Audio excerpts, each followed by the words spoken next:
Bonjour! Voici la chasse-galerie, tableau de Marcel Dargy. Mais ce n'est pas de ça dont je vais vous entretenir aujourd'hui. Non, non, non, non. Bienvenue au Cercle de conteurs de Trois-Rivières.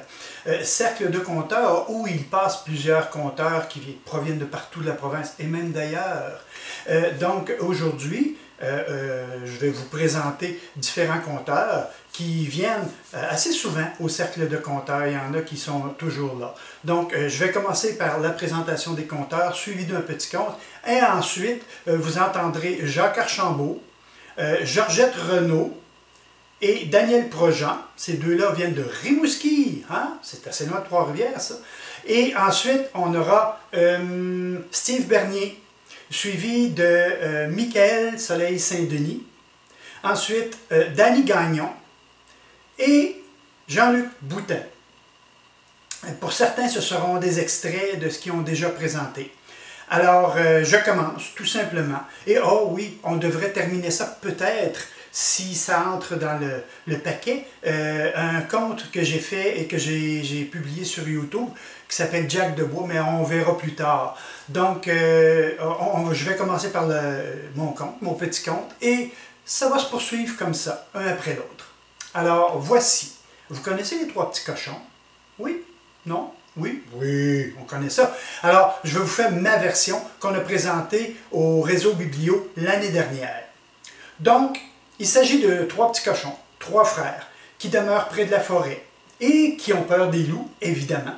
Donc, le premier cochon, celui qui se fait une maison en paille, de la paille, qui se fait une petite maison en paille, eh bien, il travaille, il besogne, et à un moment donné, il entend du bruit, il se réveille d'abord, le loup qui s'en vient. Il rentre dans sa cabane, il se cache là, il attend le loup qui arrive et qui rit, il dit, voyons, une maison en paille, je vais tout vous souffler ça par terre, et je souffle, et il souffle, et il souffle, et il souffle. Le petit cochon est en dedans, lui, puis il tient la porte qui a de paille qui bouge de plus en plus.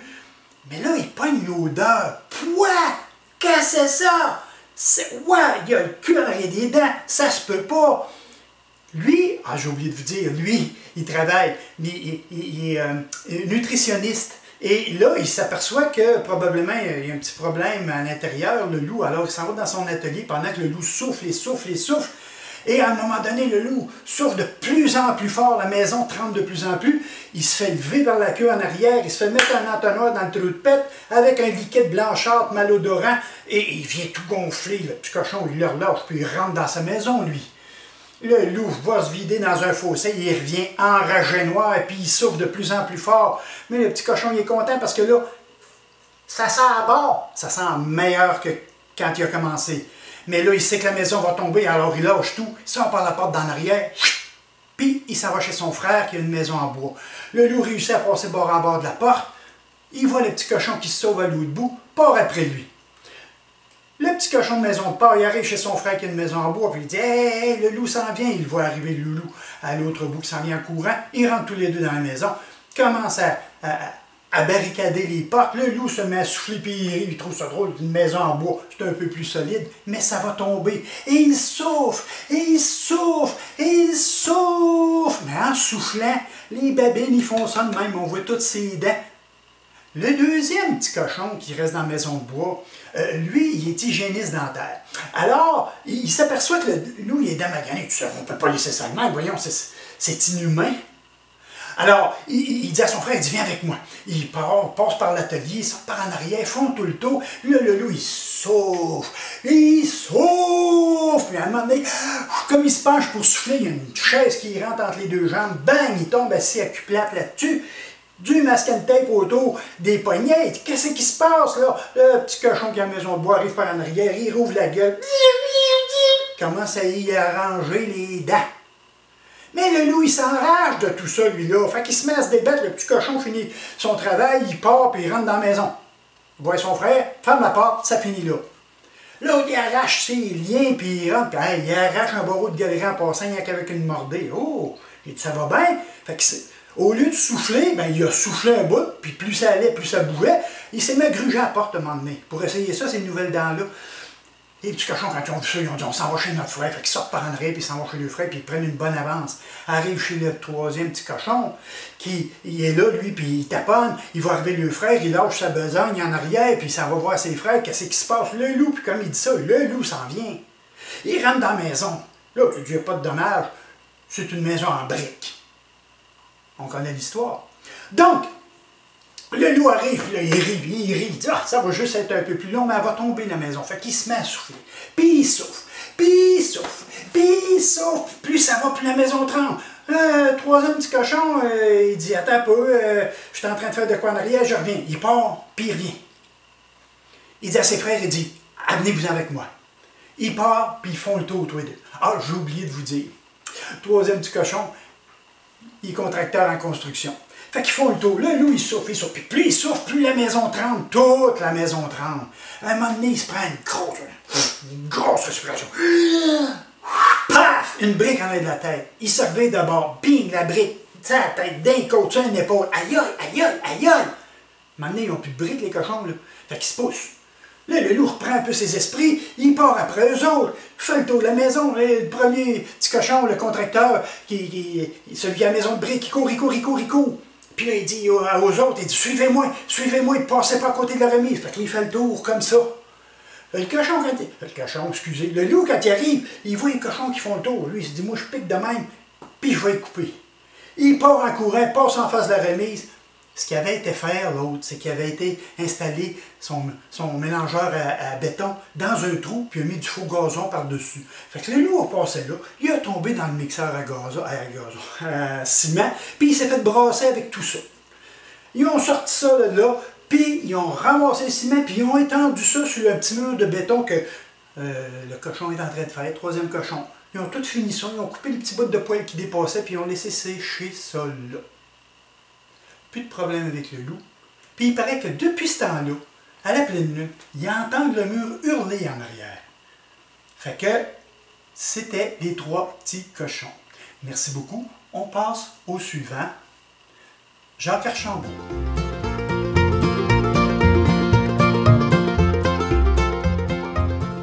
Ça se passe il y a quelques siècles en Asie centrale, dans la ville de Tachkent. À Tachkent, il y a un sultan, il y a un calife, et le calife a son vizir. Pour les gens qui ont déjà lu Is No Good, le méchant vizir qui va être calife à la place du calife, mais vous comprenez qu'un vizir, c'est une espèce de premier ministre. Alors, le vizir, ce matin-là, il s'est levé de bonne heure pour se rendre au marché. Parce que comme vizir, il veut savoir comment ça va dans le royaume. Il veut voir s'il y a des produits sur les étalages, si les gens achètent, si le peuple a l'air heureux, si les gens grognent. Alors, il s'est rendu au marché. Et il circule dans le marché. Et tout à coup, il tombe face à face avec la mort. Et la mort lui fait une espèce de regard bizarre. Et le pauvre vizir, il est effrayé, il tourne blanc. Et il se rend chez lui à toute vitesse. Il fait sceller son meilleur coursier, embarque dessus, et il quitte la ville. Il fuit. Et il va prendre la route pour aller vers Samarcande. Mais la route qui va de Tachkent à Samarcande, c'est la route de la soie. C'est une piste de 300 km, c'est-à-dire plus long que la distance de Montréal à Québec. Et cette piste-là, on y va toujours en caravane. Parce que le long de la piste, il y a plein de bandits, des brigands qui peuvent vous tuer pour vous prendre votre bourse, pour vous prendre votre cheval ou même pour vous prendre vos bottes. Mais le vizir est terrifié. Alors, lui, il fonce. Et il galope toujours, même en plein milieu du jour, quand il fait très chaud. Il va continuer, il va galoper, il va transpirer tellement que la poussière va coller à sa peau. Mais il continue. Et quand arrive le soir, il continue à galoper. Et même sous le froid sidéral de la nuit qui lui glace les os, le vizir continue à galoper. Et éventuellement arrive le matin. Et quand le soleil se lève, le vizir va s'ouvrir devant lui les portes de Samarcande. Mais, entre-temps, à Tachkent, dès que le vizir a pris la fuite, les gens ses assistants vont voir à la cour et vont expliquer au calife ce qui vient de se passer. Alors, le calife envoie 2 de ses gardes de place du marché quérir la mort, et la mort sur l'heure comparaît devant le calife. Et le calife dit à la mort, mais qu'est-ce qui t'a pris de terroriser mon vizir? Pourquoi est-ce que tu lui as fait cette espèce de regard méchant? Et la mort dit, moi, non, j'ai pas fait de regard méchant, je voulais pas le terroriser. Moi, j'étais juste une question de surprise, j'étais vraiment surprise. Parce que, vois-tu, moi, j'ai rendez-vous avec le vizir demain, mais à Samarcande.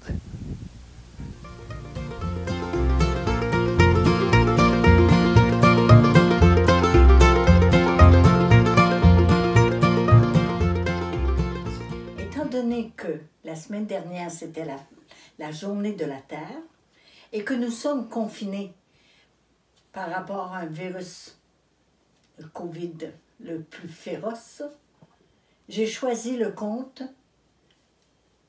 « La terre sans fleurs ». Ça, c'est un conte que ma grand-mère me racontait souvent.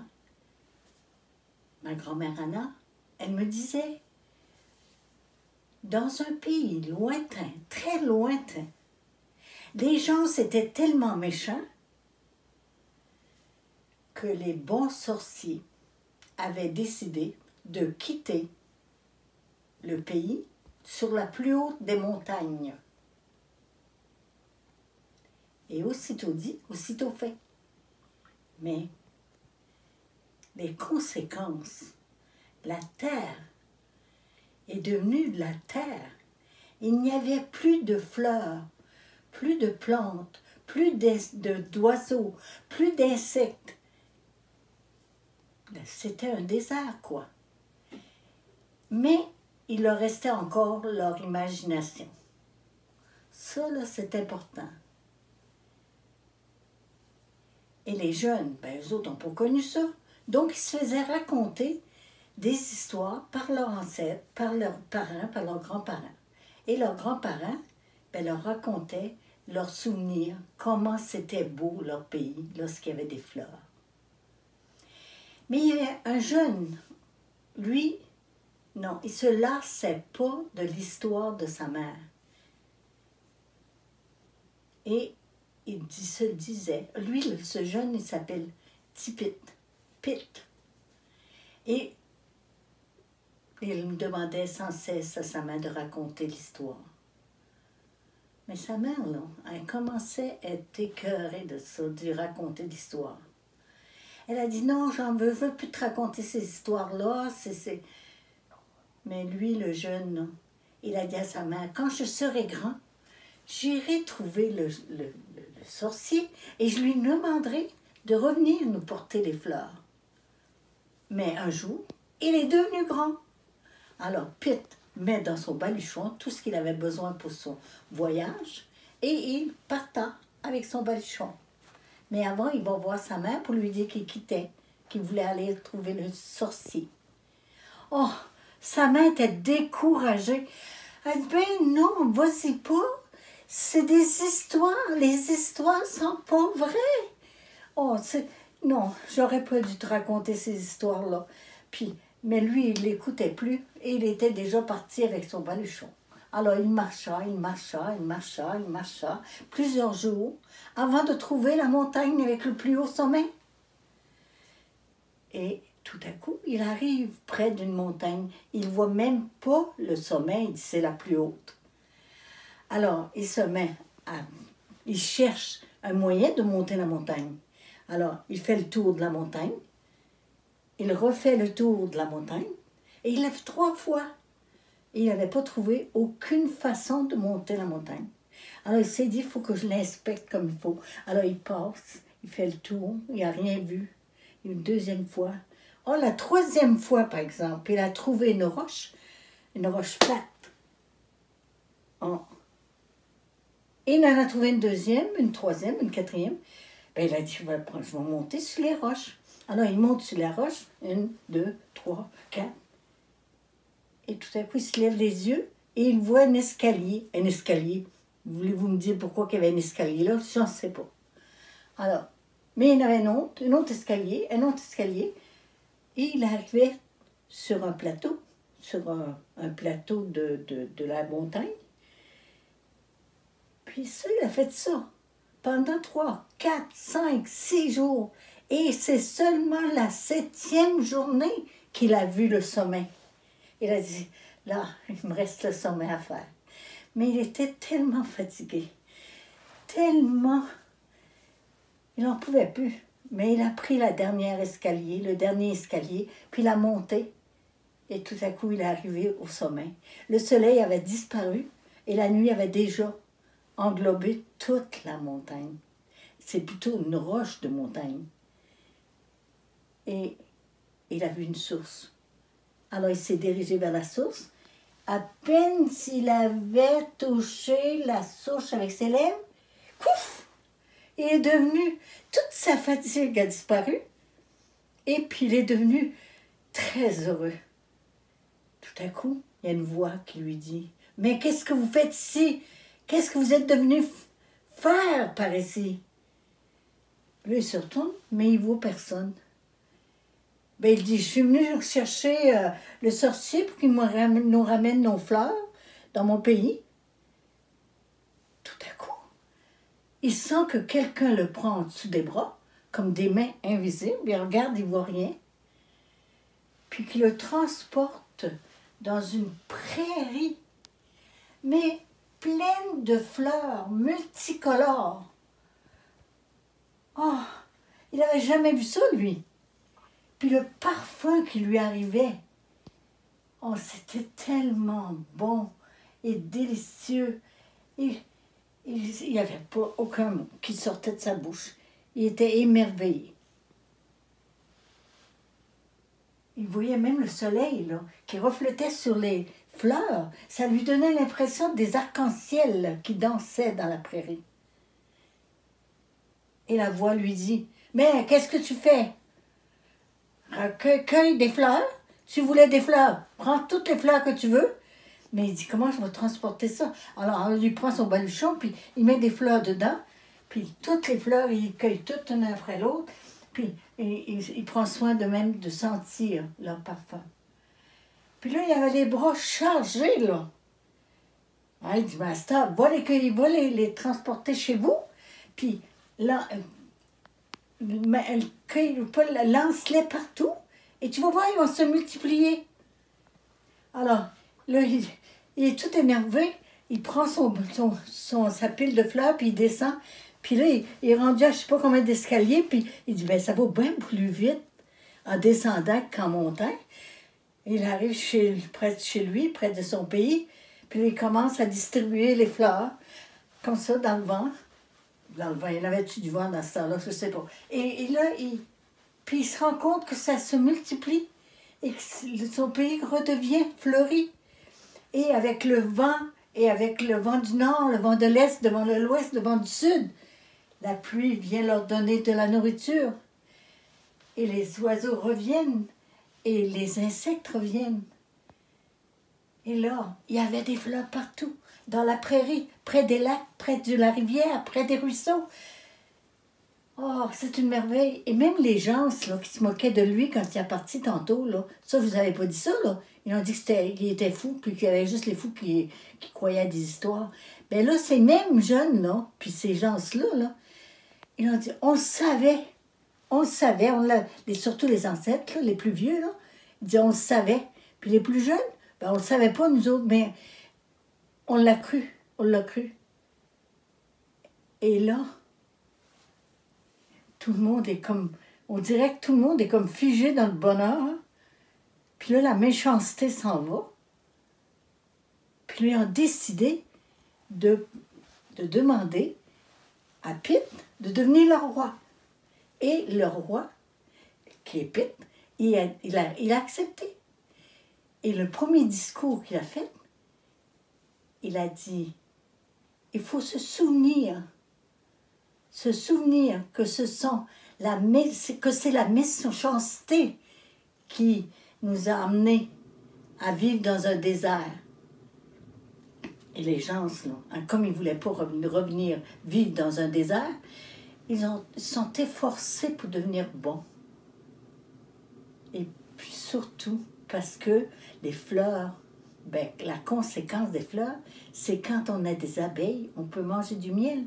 Et pour eux autres, c'était leur grand cadeau, le miel. Tic-tac-toc, mon histoire est terminée.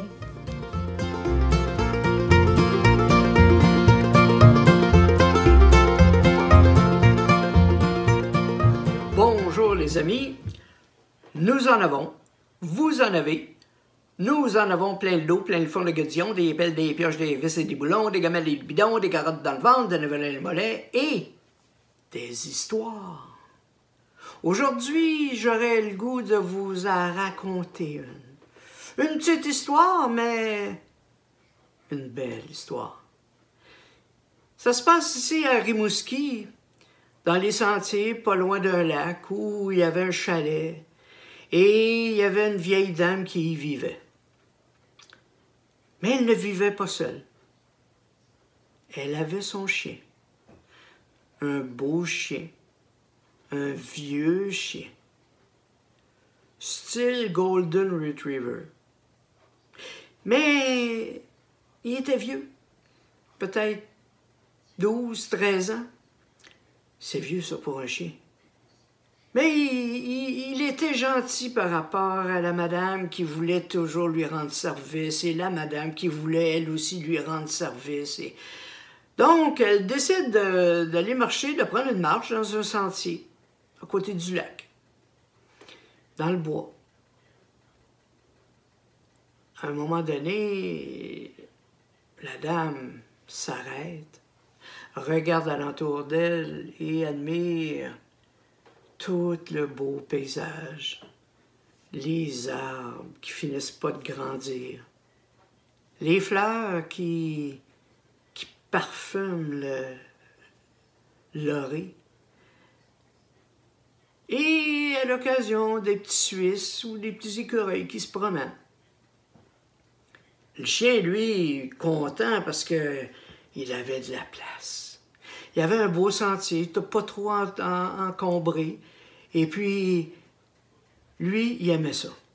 Alors, la vieille dame enlève la laisse du chien. Elle dit, vas-y, va te promener toi aussi. Profite de la nature. Le chien part, entretient un petit peu. Et arrête à un moment donné. Ouf! Et il dit, ça fait beaucoup.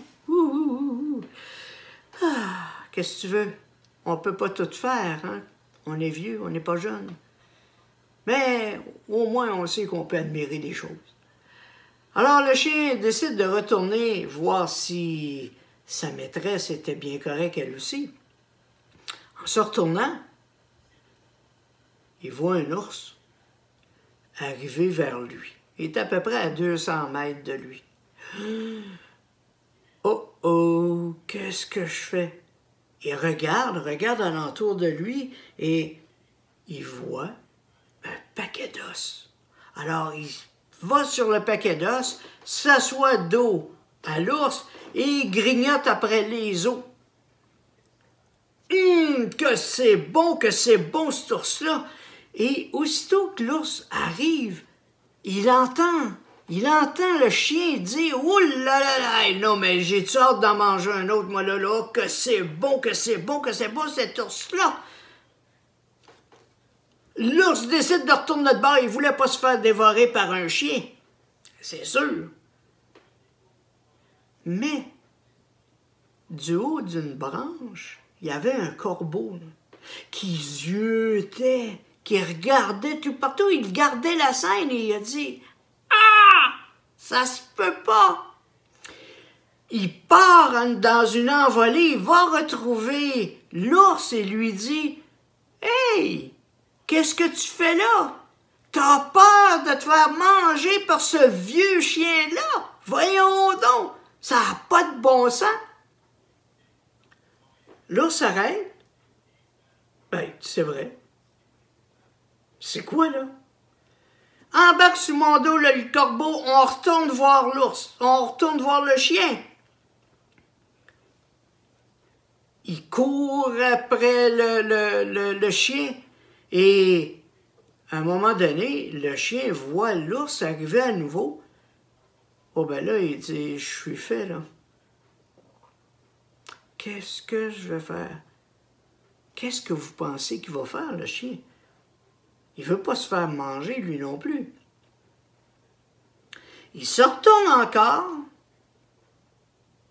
et entend l'ours arriver tranquillement, tranquillement. Il arrive, il s'approche du chien. Et le chien dit tout à coup, « Ben, coudonc! Où est-ce qu'il est, le corbeau que j'avais envoyé il y a 1 heure pour me trouver un autre ours? Ça lui prend bien du temps. Il n'en a pas trouvé un encore. » L'ours, sur ses paroles, wow, il freine tout d'un coup et il tourne pour se sauver avec le corbeau. Le chien, tranquillement, se retourne. Ah, je l'ai encore eu, je l'ai encore eu. Et il va retrouver sa maîtresse. Excusez-la. Mais peut-être juste avant, sommes-nous des vieux, des jeunes, des moyen âge? Tout ça. On a tous actuellement, on a tous le même âge. Et ça va bien aller. Croyez-moi. Merci.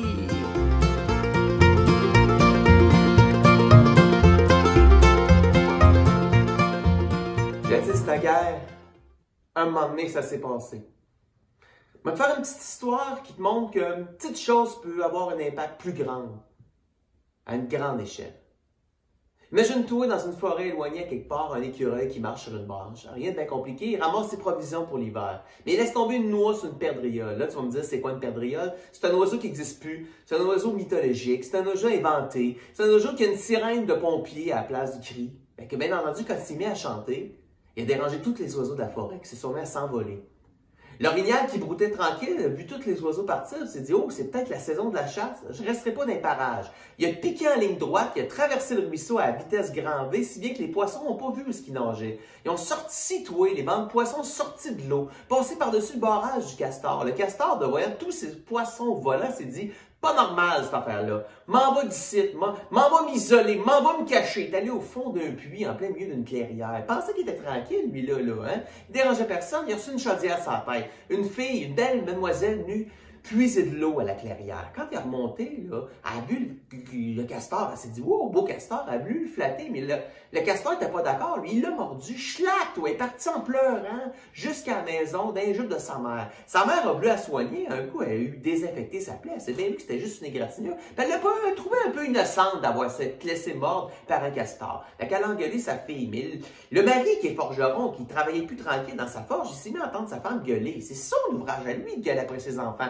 Donc, il est allé voir sa femme, puis il l'a engueulé. Le voisin d'en face, qui se mêle pas de ses affaires, a vu son voisin, il l'a engueulé à son tour. Mais sa femme, elle a dit « Hey, tu me déranges, je m'entends plus dans mes chaudrons. » Sa femme s'est mis à engueuler son mari, tu comprends-tu? Mais les voisins d'en face se sont mis à s'engueuler pour des toutes et pour des riens, tu sais, parce qu'ils se dérangeaient mutuellement. Ils se checkaient à travers la clôture, ils se regardaient, ils se mêlaient pas de leurs affaires. Si bien que, ta clôture n'est pas de la bonne grandeur, le gazon n'est pas de la bonne couleur, ils se sont mis à s'ostiner pour des toutes pour des riens. Le curé pris en panique a sonné les cloches en mercredi après-midi pour être sûr de ramener ses oies dans le bon droit chemin. Mais tu comprends-tu, trouver sonner les cloches l'après-midi, c'était un cas d'urgence. Le curé d'à côté n'est pas content, lui aussi, mais qui fait pareil, il dit « Je vais faire mieux. 2 clochers, hein, il me dérangera pas de même. Les guerres de clochers dans tous les villages du Québec pour des toutes et pour des riens. » Ça s'est rendu jusqu'à Montréal et à Québec, cette affaire-là. Les grandes villes se sont mis à être dérangées. Voyons donc, qu'est-ce qui se passe?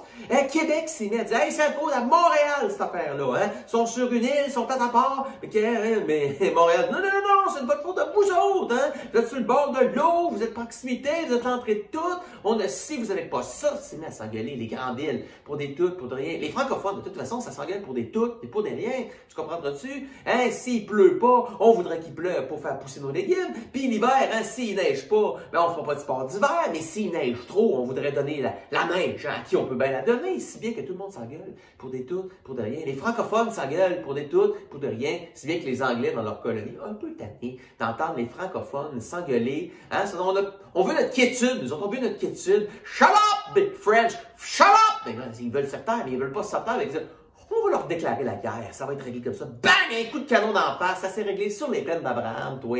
Résultat de la patente, après 15 minutes de bataille, 10 000 morts. Hein? Oh, tu vas être surpris, hein? 10 000 morts, hein? Pour une si petite bataille, pour une si petite querelle. Hein? On fait ce qu'il faut. Mais on dit, hein? On dit que tout n'arrive pas pour rien dans la vie, tu sais. 10 000 morts, c'est le résultat, hein? Puis tu vas me dire, c'est de la faute de qui, ça? Ben, c'est de la faute de l'écureuil. Oui, l'écureuil. La prochaine fois que tu vois un écureuil, là, munis-toi, protège-toi, reste de ton bord, dérange pas, isole-toi, parce qu'on ne sait jamais ce que l'écureuil peut t'amener. Oui, il y a une morale à cette histoire-là. Puis elle vient d'Afrique, imagine-toi donc. Les Africains disent que quand un éléphant éternue dans la brousse, ben, watch-toi, les Québécois, ils ont le rhume. Fait que fais attention. Puis, bonne journée.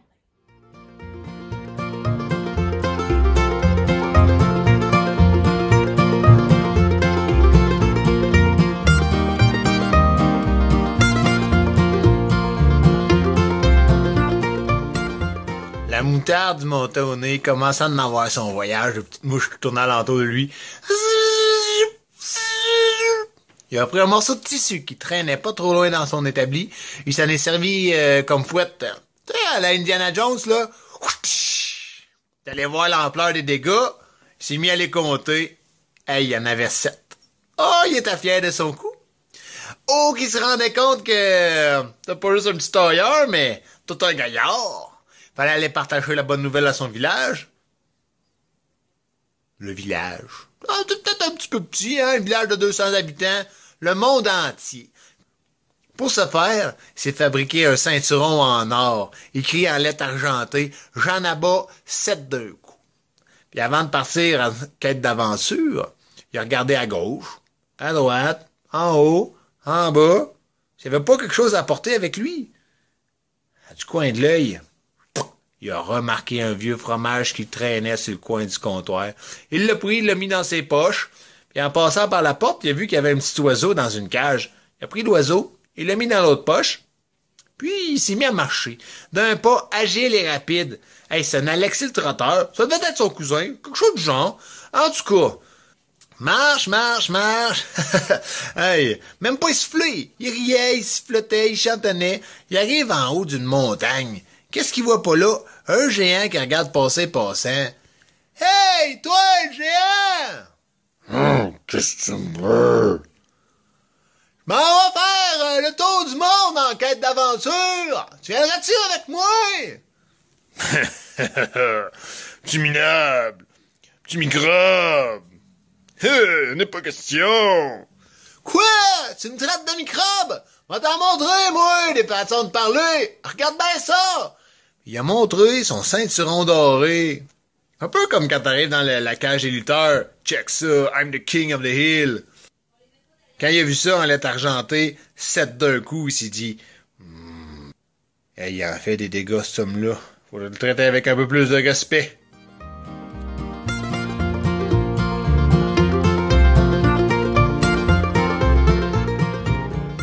Elle s'appelait Marie-Ange Vallée. Marie-Ange Vallée, là, est débarquée à Saint-Adèle, moi je viens de là-bas, est débarquée un peu comme une petite pilule bleue d'un estomac du 3e âge.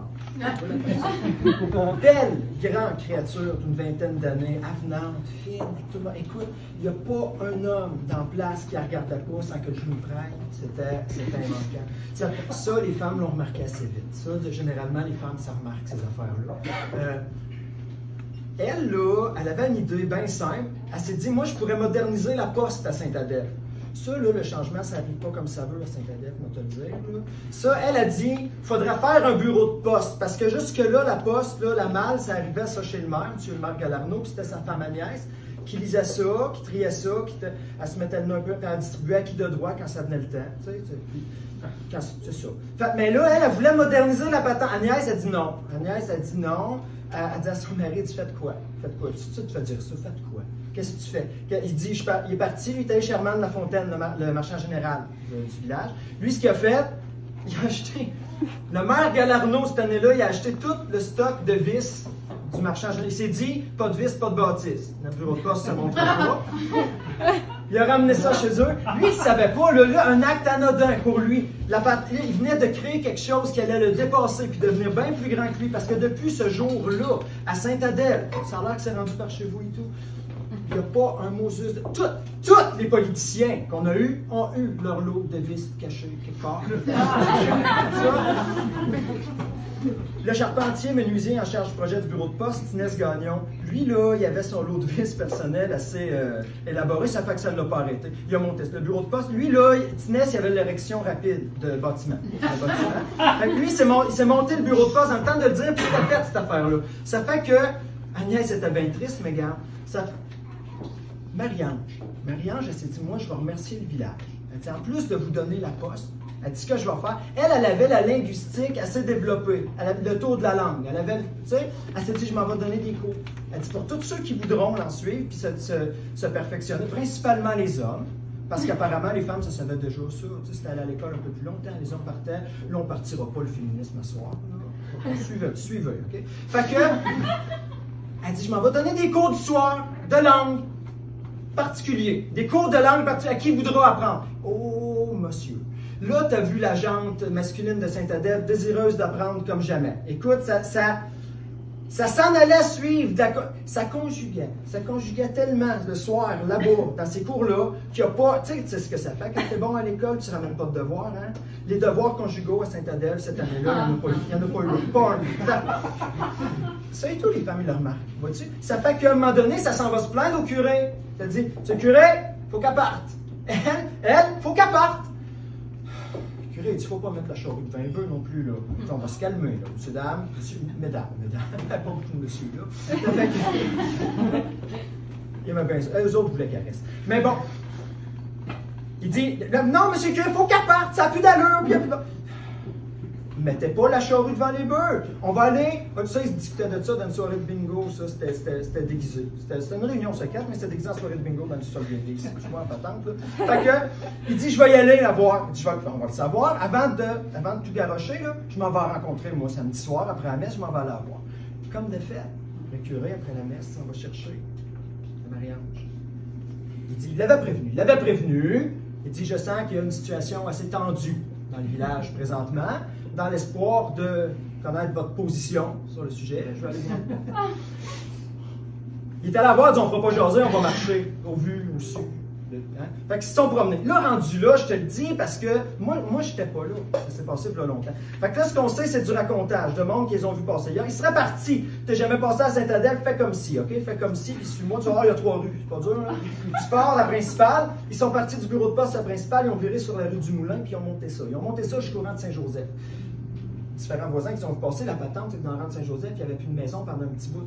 Le seul qui les a suivis, c'est le petit Cyprien Amédée Provencher. Lui, il avait les corniflures un peu plus effrontés que la moyenne, ça fait qu'il suivait, puis il se cachait, puis ça marchait, puis il voit bon.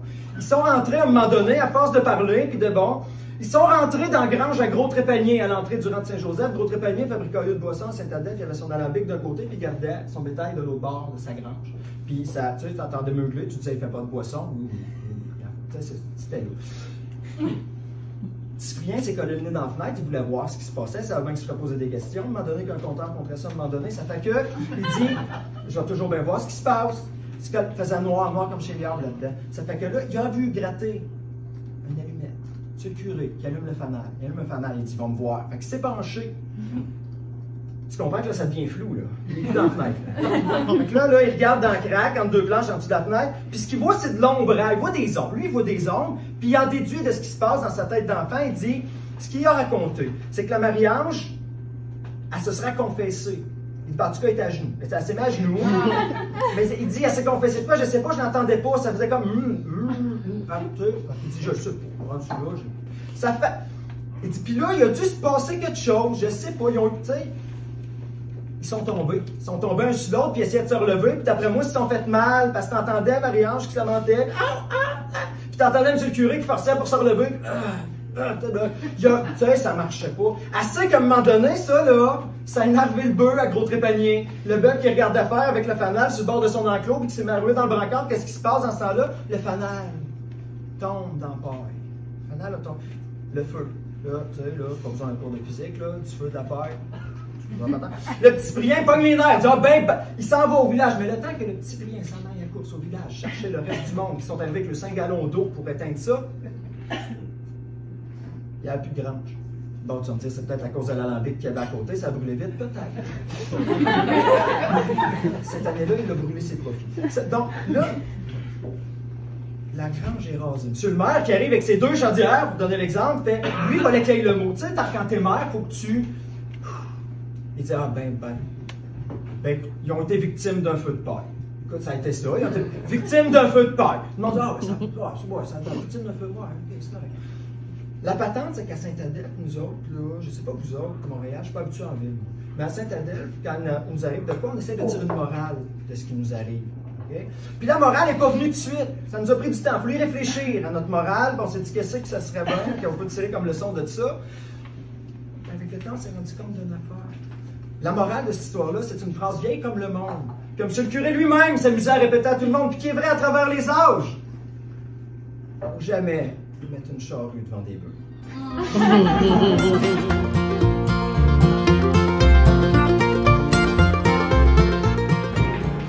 Vous savez, aujourd'hui, une affaire qui est bien dans la mode, hein, c'est les sports extrêmes. Vous savez ça? On entend parler de ça, des sports extrêmes. Ben, moi, je suis un gars. En fait, je ne suis pas la mode. Tu sais, je démodé. Ah non, marche en avant. Écoute, je m'inspire. Je dis, écoute, regarde, je savais qu'il y avait des affaires que tu pars à soir.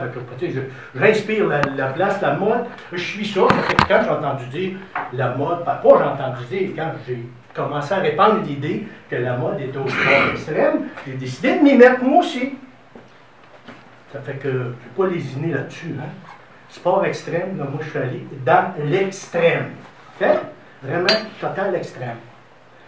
Quelque chose qui peut compromettre ton intégrité physique pour toujours. Hein? De quoi de sérieux. Il faut quand même se dépenser, il faut avoir un peu d'adrénaline. Fait que ce que j'ai choisi, moi, c'est le plus risqué. La marche contemplative en boisé urbain. Et, à Drummond, c'est parfait, t'es dans pleine. Ça fait que, à Drummond, ça, Saint-Cyril, Wendover, à mon sens, le plus beau coup que la ville de Drummondville a fait dans les dernières années, ça a été d'inaugurer le boisé de la Marconi. Boisé de la Marconi, c'est un peu vers le sud de la ville, là, quand on s'en allait vers Saint-Nicéphore, maintenant ça fait partie de la ville, dépasser un peu Saint-Jean-de-Brébeuf. Hein. Un beau petit boisé, ça va du boulevard Saint-Joseph jusqu'à 55, tu es en ville, mais tu es dans le bois, tout ça. C'est beau, tu sais, des hêtres, des pins, des ormes, non pas d'ormes, des chênes, des érables. Ah, parce que tu as dit des chênes. Ah! Les en tout cas, c'était très beau. La façon dont c'est fait, je trouve ça intéressant. Tu rentres, tu sais, c'est des boucles. C'est fun des boucles, tu sais, parce que quand tu marches, là, tu sais, je veux dire, linéaire, tu marches 10 km, là, ben après ça, il faut que tu reviennes. Mais une boucle, tu reviens tout le temps. C'est ça qu'il y a de beau. Fait qu'il y a une petite boucle au début, la boucle du pied de bois, tu sais, tu viens des papiers de ma mère, tu sais, avec les petits-enfants, tu sais, tu marches 300-400 mètres, tu sais. Après ça, au bout du pic de bois, ben là, tu peux décider que tu reviens, ben non, tu dis, hey, on va embarquer dans la boucle du lièvre. Là, tu embarques dans la boucle du lièvre, elle est un peu plus longue, un peu plus crotte. Rendu au bout du lièvre, tu embarques dans la boucle du renard. Là, tu t'embarques, puis rendu au bout de la boucle du renard, tu embarques dans la boucle du chevreuil, le cerf de Virginie. Fait que moi, évidemment, tu sais, je veux dire, je suis extrême. quand je le fais, c'est sûr, je m'en vais toujours un chevreuil jusqu'au bout. Puis c'est beau, c'est vraiment très beau. Il y a plusieurs petites zones, c'est intéressant. Fait que je m'en allais, moi, puis je suis là, puis il faisait beau, j'étais content. Puis là, j'étais rendu au bout du chevreuil. Puis là, j'ai commencé à sentir quelque chose. Je me suis dit, il y a de quoi qui va se passer. Là, c'est grave. Tu sais, tu sens ça, là, ça vient. Là, ça te pogne plein coup. Il y a un grand philosophe qui le dit, mesdames et messieurs, il n'y a pas grand-chose qui est plus fort que l'amour. Mais l'amitié, c'est plus fort. Là, j'étais au bout du chevreuil. Ça me travaillait là-dedans. Tu marches, tu marches. Là, tu dis, je marche. Fait que, moi, regarde ça. Regarde en arrière, regarde personne.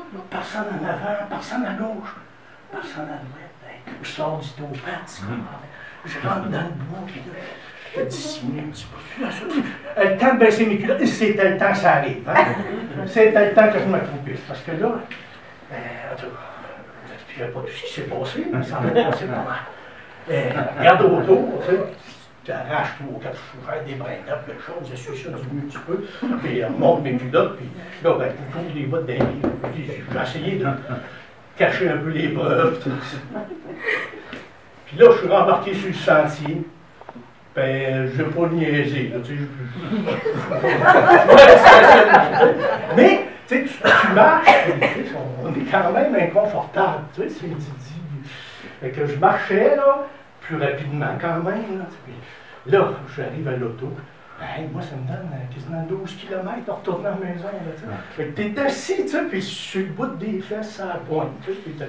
Ah, d'abord, quand j'ai fini par arriver à la maison, ça peut être pas de l'air, tu sais, mais je suis quand même, tu sais, je suis un gars pauvre. Quand je suis arrivé à la maison, première affaire que j'ai faite, hein, ah ouais, ils sont, j'ai pris une douche, tu sais. Fait que là, il me semble que tu relaxes un peu tes dents en douche, là, tu sais. Puis là, ben, regardez, je vis tout seul, hein. Fait que mon corps, je le connais. Fait que toujours dans la douche, je sentais que, tu sais, c'est ça, il y a quoi qui m'agaçait. Bon, ben, tu dis c'est un peu normal dans la situation. T'sais.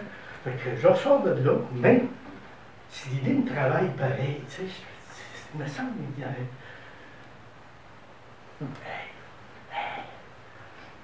On a des outils aujourd'hui. On a ça fait que là, je m'installe, tu sais, parce que, tu sais, j'essaye, tu peux pas rien voir, hein? Là, je m'installe, tu sais, puis je n'ai pris, tu sais, 10 douches, tout et ça. Et là, je me dépêche. Agrandis ça comme il faut. Alors, pire que ce que je peux me penser, ça se peut pas. Maudite merde. C'est pire que ça, là, tu sais. Une tique.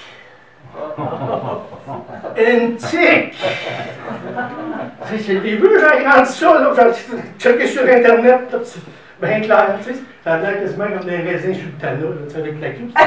C'est que ça, quand ça te pogne, ça, ben, tu sais, en beaucoup plus petit que le raisin sultana, quand même, beaucoup plus petit, tu sais, puis ça saute sur toi, ça, puis tu sais, les pattes, ça se tient, là, ça a une trompe en avant, là, tu sais, la queue du raisin, ça pique ça, là, dans ça fait que là, sur le chemin du mi-temps, au milieu de la propriété foncière, j'avais ça, moi, là. Fait que ça le met, j'étais sur Internet. Fait que je voulais checker comment se débarrasser de ça. Ça, vous regarderez, c'est simple. T'sais, comme je vous dis, ça a sa grande trompe en avant, là. Ça, il faut que tu prennes des pinces, des petites pinces bien fines, bien pointues, là, tu sais. Puis que tu pognes ça, tu sais. Tu pourrais le faire si tu avais une petite mini fourchette, là. C'est comme, faut que tu le pognes avec la trompe, mais il ne faut pas que tu l'écrases. Tu pognes ça avec les petites pinces là, le plus proche possible de la peau, puis tu tires, il faut que tu le sortes, là, parce que si tu l'écrases, la trompe est là, c'est ça qui est fait. Fait que tu peux pas. Fait que là, je sais la méthode. Mais c'est pas fait, je vous l'ai dit. Il n'y a pas de l'eau à la maison, là, pas de chum non plus, rien, là, tu sais. Demander ça à la voisine, c'est gênant. Aller me présenter à l'urgence, hein, c'est bien écrit, ça. Tu as 20-24 heures maximum, là, tu sais. Fait qu'à l'urgence, moi, tu vas avoir le temps de passer, tu sais. Ça fait que, au grand mot, les grands moyens, j'ai des petites pinces, moi. Ça fait que, je l'ai dit, on a des outils aujourd'hui. Hein? Ça fait. Oui, au bout de mon bureau, il y a un espace à peu près une trentaine de pouces, là, tu sais, ça va bien. Fait que je prends mon ordi, mets ça sur le bureau, me connecte sur Facebook. Puis là, avec le téléphone, je me fais. Mais je me suis mis en privé quand même. Puis là, Facebook en direct, puis là, je m'envoie ça. Là, je me penche avec mes petites pinces. Tu sais. Là, il y a le bon bord, hein. Faut pas que tu aies la caméra qui va. Puis là, ces petites pinces-là, là, c'est pointu, ça, là. Et puis là, assez, puis tu sais, je regarde ça là-dessus. Là, après un certain temps, je me suis dit, je n'en reviendrai jamais à bout. Laisse faire ça, on va regarder le plan B. Le plan B, c'est pas compliqué. T'en brûles. Hey, arrêtez un barbecue. Là, je commence à avoir le tour de visée. Faut faire ça 8 à 10 secondes. Mais après ça, ça a tombé tout seul. Mais pour vous dire, depuis ce temps-là, moi, quand je vais me promener dans le bois, puis si quelqu'un me dit là, que le feu au cul, je suis pas sûr qu'il sait de quoi il parle. Un autre qui me dit qu'il y en a plein le cul, là, ça, je souhaite pas ça à personne, même à mon pire ennemi.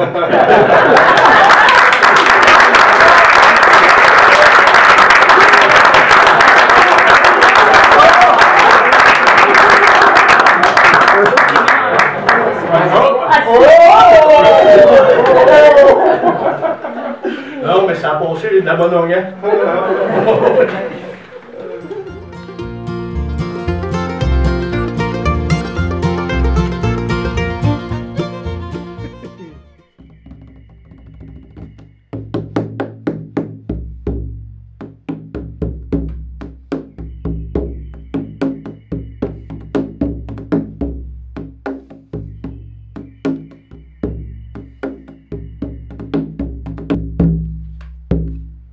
Michel Deschênes, conteur, animateur.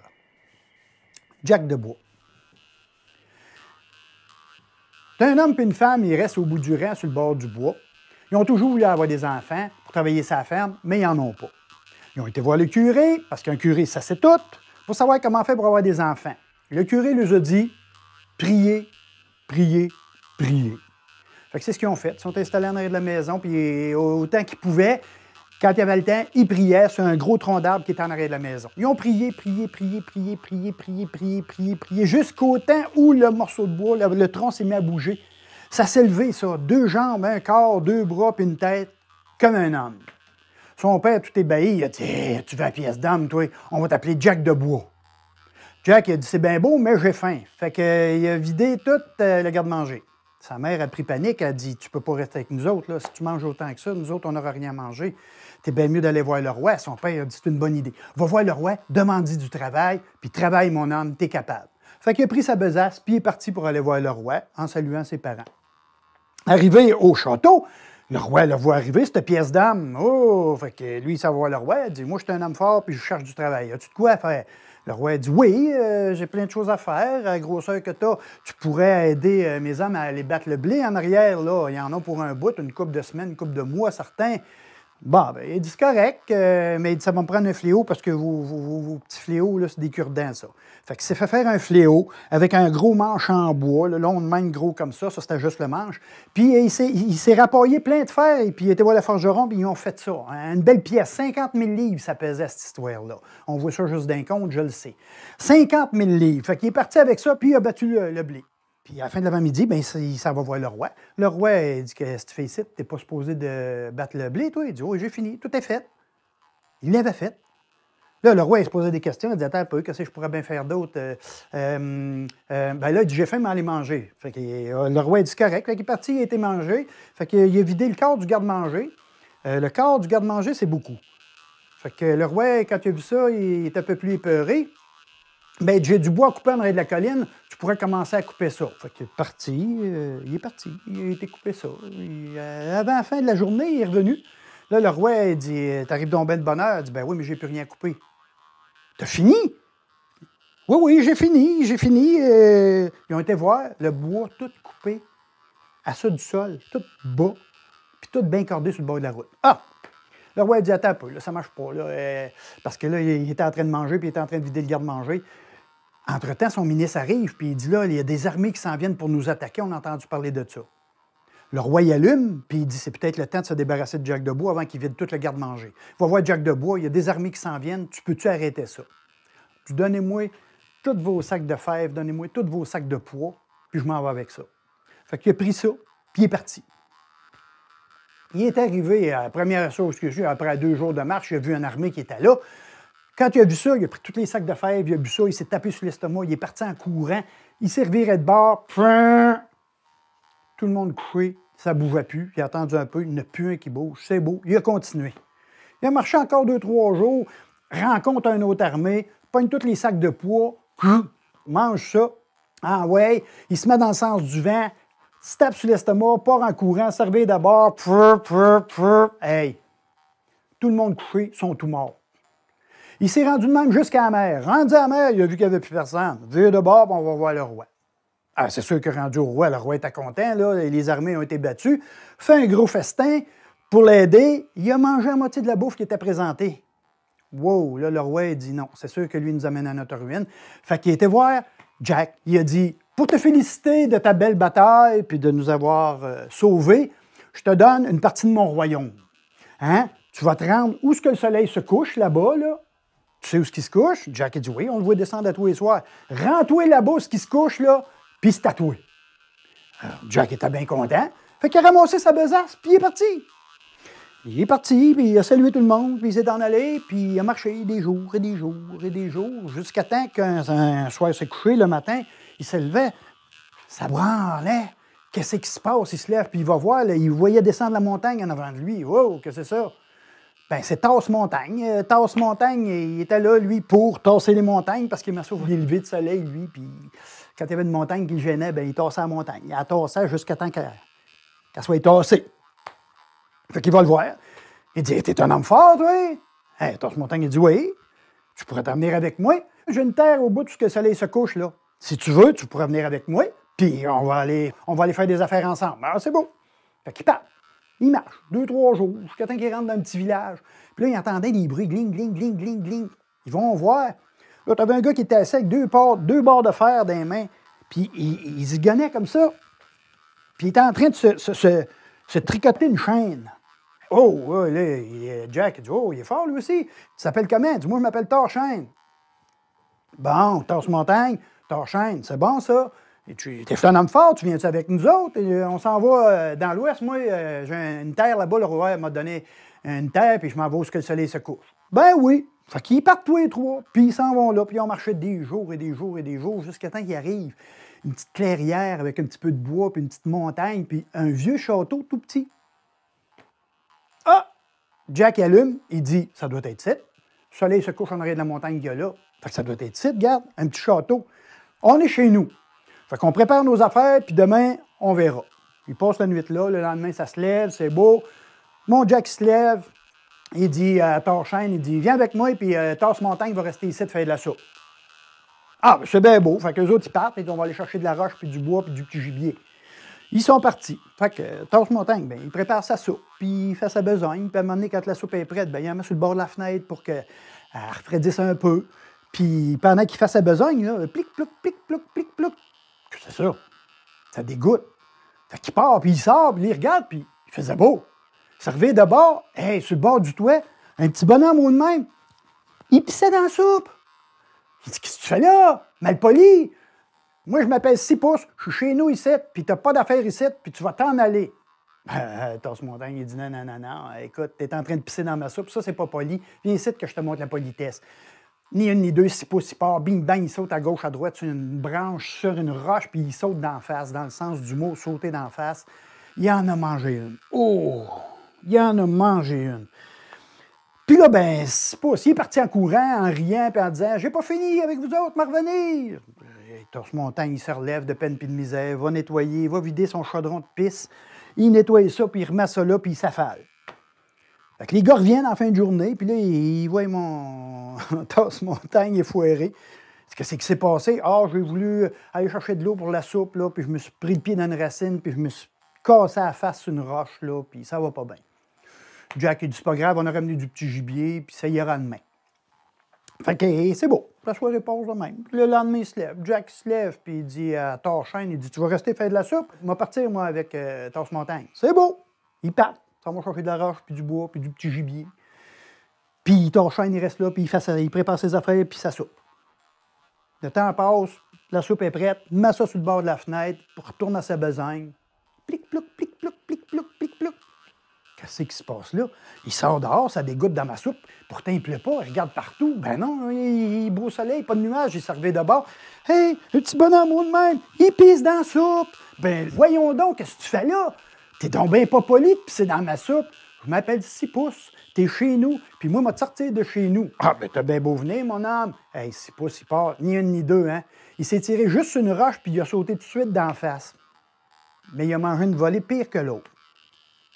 Fait que quand 6 pouces est parti en disant qu'il était pour revenir, mon Torchaine se lève de peine puis de misère, puis va nettoyer son chaudron, puis il s'affale là. Quand les gars reviennent, ben là, ils trouvent Torchaine à terre. Hein, Torse-Montagne, il savait, lui, là. C'était quoi, là? Okay, Jack s'en vient. Qu'est-ce qui s'est passé? Ben, j'ai voulu aller chercher de l'eau pour faire de la soupe. Je me suis pris le pied dans une racine, puis je me suis cassé la face sur une roche. Là, Jack en revenait pas. Il dit, vous êtes donc bien maladrette, vous autres. Voyons donc. Ah, laissez faire, on a du petit gibier, ça ira demain. Le lendemain, il se lève. Mon Jack, il dit, bon, ben, il dit, vous allez chercher de la roche puis du bois, vous deux, là. Puis vous ramènerez du petit gibier. Moi, la faire, moi, la soupe. Vous allez en avoir une soupe, c'est moi qui vais la faire. Fait que les autres, ils partent. Puis mon Jack, lui, il s'affaire à faire ses affaires. Puis il fait sa soupe. Puis il met ça sur le bord de la fenêtre. Puis il tourne à sa besogne. Plic, plouc, plic, plouc, plic, plouc. Il regarde dehors par la fenêtre. Il mouillait pas. Puis il entendait tomber de quoi. Il part en courant, s'en va dehors, puis il regarde. Pas de nuage. Voyons, qu'est-ce qui se passe? Il se revient de bord. Hey, oh de même! Il pisse dans la soupe. Qu'est-ce que tu fais là? Il m'appelle 6 pouces. T'es chez nous, ici. Puis tu resteras pas là longtemps. M'a te sortir de chez nous, moi. Fait qu'il part. Sauf que Jack, il traîne tout le temps son petit fléau de 50 000 livres, là. Pogné dans sa ceinture en arrière. 6 pouces, il s'en vient. Jack, écoute, il l'a vu arriver, puis comme il faisait ça, il a pensé, il dit, ça doit être lui qui a donné une volée aux autres. Il sort son fléau, hein, puis il donne un bon coup sur le côté de la face. Bang! Mon 6 pouces, il part en courant, puis « M'en revenez, m'en revenez, m'en revenez! » Mais là, Jack n'est pas fou. Il dit, non, non, tu ne reviendras pas, là. Tu ne viendras pas nous achaler, là. Il part en courant, puis comme il rentre dans le bois, il y a un gros arbre avec 2 racines puis un trou. Bon, 6 pouces, il rentre là. Jack arrête sur le bord, fait trop noir là-dedans, m'en revenir. Il retourne à la maison, il attend les gars. Les gars arrivent. Vous m'avez menti. Vous m'avez menti. Ça, je ne le prends pas. Première des choses. Deuxième des choses, vous auriez dû le dire qu'il y avait un tanin ici.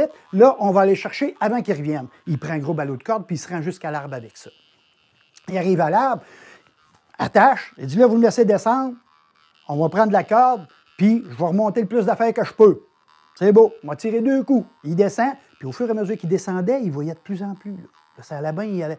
Écoute, une petite maison là, une maison un peu plus grosse là, le petit château là-bas, la forêt, le petit ruisseau, la vallée, ça allait bien.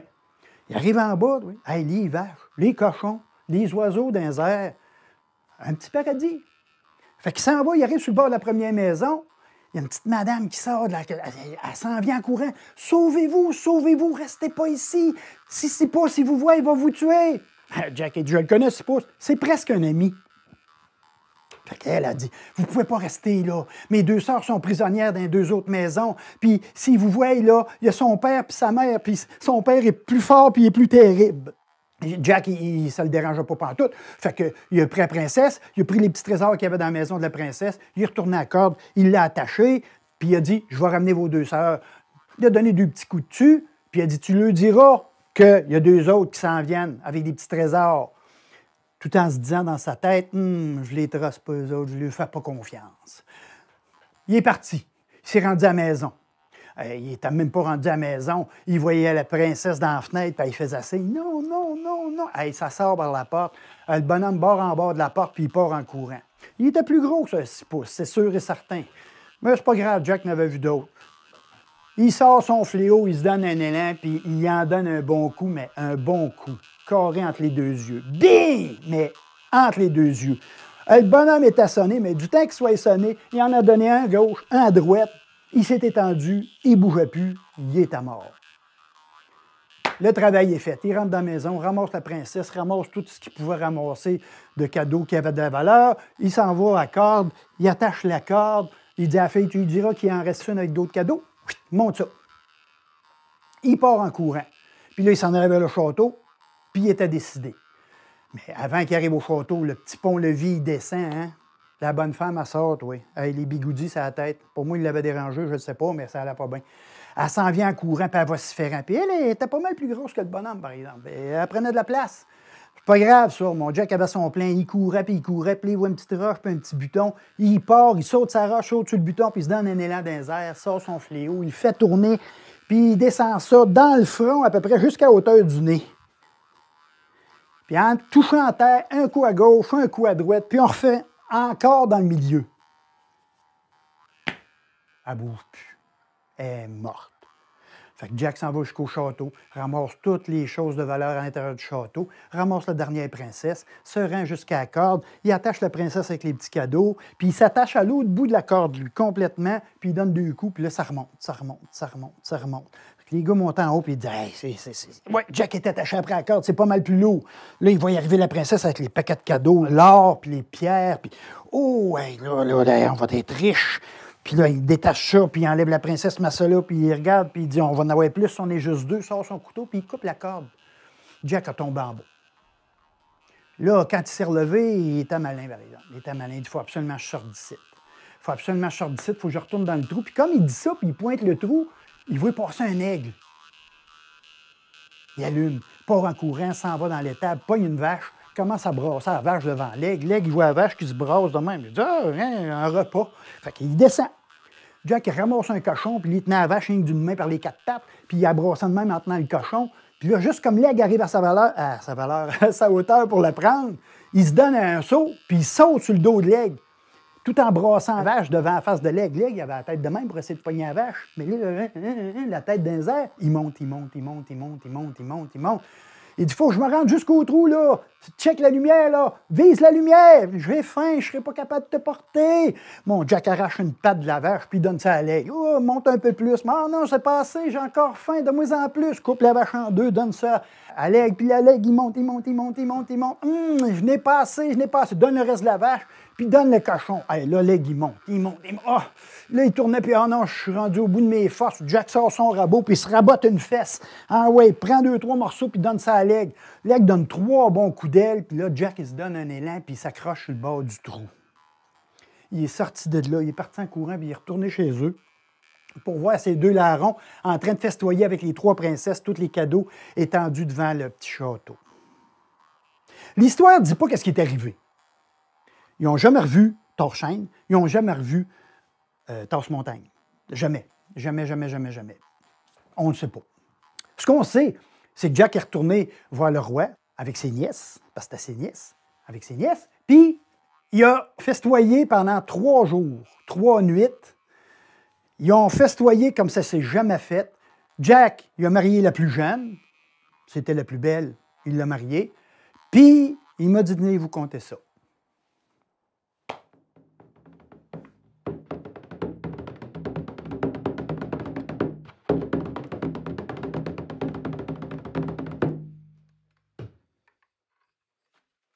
Ta-da!